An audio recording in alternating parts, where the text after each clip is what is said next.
With NATO's 70th birthday summit just around the corner, some members see little cause for celebration. Donald Trump has just cut U.S. funding to NATO. Emmanuel Macron is speaking of the organization's brain death. And another member, Turkey, is off buying weapons from Russia, a country that some NATO members see as their biggest threat. With allies like these, you might ask, who needs enemies? Well, here to help me answer that question today, I won't take no for an answer, is NATO's Secretary General, Jens Stoltenberg. Thanks for being here. Look, this summit, the London summit, just a few days away. And last year's summit left a bad taste in the mouths of many people. Donald Trump seen as bashing everyone, left and right. It was traumatic to some people. Are you worried, privately if not publicly, that this year's summit might also go off the rails, so to speak? I expect this summit to reflect the reality that we are 29 different allies from both sides of the Atlantic with different political parties in government with different history. And sometimes these different allies disagree on different issues. As we have seen from trade, climate change, the situation in northeast Syria, and also on other issues.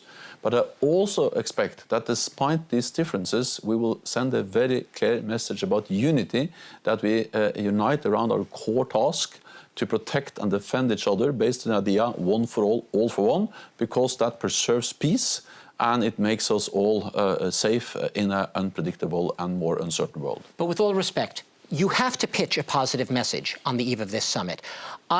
I have personally a little trouble understanding when you talk about the transatlantic unity. Where is it coming from right now? Because a lot of people looking at NATO right now look especially, and I'll name names, at Donald Trump, and they say he has destroyed that unity. He has bashed it. He's called it obsolete. He's shown nothing but contempt for NATO. Where do you get your confidence that there can still be any transatlantic unity? I get it partly from the message which are sent from the different capitals. I was in Paris recently. It was a clear message from Paris that France is committed to a strong NATO. I was in Washington. President Trump said that European allies should spend more, but he also sent a very clear message about commitment, US commitment to NATO. But perhaps more importantly is the fact that not only are we saying that we stand together, but we are doing more together than we have done for decades. US is not decreasing, but actually increasing its military presence in Europe with more troops, more exercises, more US investment in infrastructure. But it's cutting its funding. The total amount of US money spent in Europe is going up. The total number of soldiers are going up. The total number of exercises. Just in a few weeks, we have 20,000 US soldiers participating in the biggest US presence in any exercise in Europe for 25 years. It's right that the US is decreasing its share to the NATO budget, but that's part of an agreement. We have adjusted the cost formula. European allies are increasing, the US is decreasing, and that's fine. You've mentioned the Mutual Defense Clause, a famous Article 5. It's been only invoked once in NATO's history after the September 11th attacks. Look, Donald Trump, it was a little bit like squeezing blood from a stone. You finally got a commitment from him to that article. What gives you confidence that this president, who's known to be erratic in foreign policy, might not wake up tomorrow and tweet, and Stoltenberg, he can have his Article 5 and take it. We're out of here. Well, the main reason why I'm confident about that is that this is a treaty obligation for the United States. It's very strong public support for NATO in the United States. We see the opinion polls, strong support, stronger than ever. Or record higher support. And then we see the Congress, bipartisan, extremely strong support for NATO. But again, perhaps most importantly, is the fact that the United States is sending more troops to Europe, investing more in European defense. So let's look at this side of the Atlantic here. Emmanuel Macron, you have acknowledged that there are disagreements, there are things that need to be discussed and hammered out and resolved through discussion. When he calls for more European coordination, when he calls for help from the allies in the Sahel region of Africa, where the French forces have been taking a big hit with the loss of 13 French soldiers this week, what do you hear as the NATO chief? Do you hear a competitor? Do you hear someone who wants to cooperate?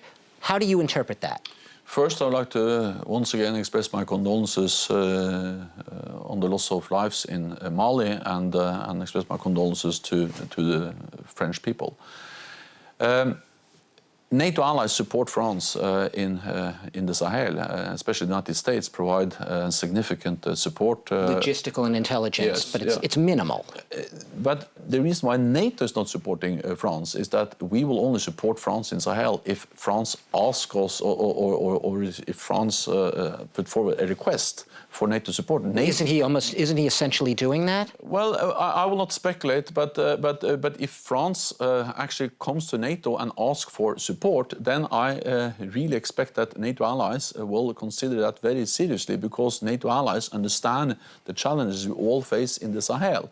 And NATO has the structures, we have the command structures, we have done it many times before, we have conducted big combat operations, we have done training, capacity building, change of commands, intelligence, all of that. We have done that in the Balkans in the 90s, we have done it in Afghanistan, in Iraq and elsewhere. So NATO has the capacity to do a wide range of issues in support of France in Sahel, but will not do that unless France asks us to do so. If Emmanuel Macron puts a formal request to you, General Secretary, we want you to participate actively in a muscular way in our operations in Sahel, you will be ready to put up those troops. Well, I cannot promise that on behalf of 28 other allies without consulting with them, but the way I know those allies, I am quite optimistic, and I'm absolutely confident that they will seriously consider any request from France, because NATO allies understand the importance of the fight against terrorists also in the Sahel region.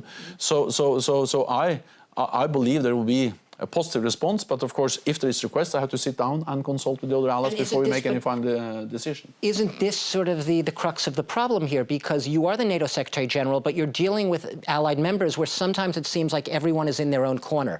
Everyone has their own priorities. Everyone has their own conception of what their immediate threat is. For France, it might be in the southern flank. For the Baltic states, it might be Russia. What is the coherent vision here, and how do you channel that into a cohesive force? The coherent vision is that we have to be able to address security challenges, threats from any direction, from wherever they're coming from the east or from the south or from cyberspace or wherever. NATO has to be able to respond to any threat. And the whole world. We are not a global alliance, but regardless of whether these threats come from the east or the west or the north or the cyber, whatever it comes from, we have to be able to respond. And that's the reason why we are both now conducting operations against terrorists in Afghanistan. We help the global coalition in Iraq with a training mission there. We are part of the global coalition to defeat Daesh. And why we are increasing our combat readiness in the eastern part of the alliance. But for instance, when the Baltic states came to NATO and asked for more combat-ready NATO troops in the Baltic region, then of course we sat down, we discussed with them, and we agreed a package for the Baltic region. If France come to NATO and ask for help in Sahel, then we have to sit down and calibrate and agree exactly what we can do in support of France in the Sahel. So there has to be a request before NATO can do anything. Let's talk Turkey for a second. A very complicated member. I guess I'm putting that mildly right now. I mentioned it's buying weapons from Russia. It's in its occupation invasion of northeastern Syria last month after that phone call with Donald Trump. Very controversial, to say the least, among many allies. How do you deal with Turkey? In other words, are you just so reliant on Turkey and its equipment that you basically have to stand by and watch what it's doing? Could you be more vocal towards Turkey? Have you been soft on Turkey, as some people allege? Well, what I did was that I went to Istanbul a few days after the military operation into northeast Syria, and I met with the president, the foreign minister, and I expressed my deep concerns about this military operation. As many other allies have done. And NATO is a platform bringing allies together to also have open and frank discussions, to criticize each other when allies believe there are reasons to criticize the behavior of another ally. But at the same time, I said that Turkey is an important ally. You can just look at the map. They are the only ally bordering Iraq and Syria. They have been extremely important, their bases, their infrastructure in the fight against ISIS, liberating the territory ISIS controlled a few months ago. And no other ally have suffered more terrorist attacks than Turkey, and no other ally hosts more refugees than Turkey, 3.6 million refugees from Syria. So we just have to recognize that, while we also express our concern about the situation in northeast Syria. When NATO was founded 70 years ago, it was very clear what the threat was. It was a Soviet threat against Europe and North America. What is NATO's biggest threat today? That's the uncertainty, the unpredictability. We haven't identified one main threat, but we see a much more complex and much more unpredictable security landscape, with a more assertive Russia investing heavily in nuclear weapons, violating a cornerstone nuclear agreement, the INF Treaty, banning all nuclear intermediate range missiles in Europe. We see the rise of terrorism, a new form of terrorism, as you saw it in Iraq, Syria, but also in the Sahel. And then we see cyberspace, and then of course we see fundamental shift of the global balance of power with the rise of China. We have to address all of this together, and as long as we stand together, we are safe. NATO survived 70 years. It's come this far. This London summit, there will be disagreements. There will be some squabbling. We know that.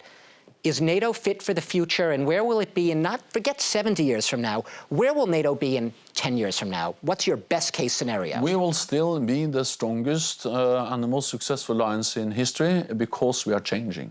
You're the only alliance right now. Yeah, but we are also by far the most successful alliance in history. And the reason why we are that is that we have constantly changed. So NATO will be different in 10 years than we are today, but that's the reason why we will continue to survive, because we have proven our ability to adapt and change when the world is changing. Are you looking at the long term, General Secretary? Are you looking beyond Donald Trump? Are you looking beyond 2020? We are always looking beyond. I'm looking into the future, and of course, leaders will change. That's part of the nature in democracies, is that leaders will change.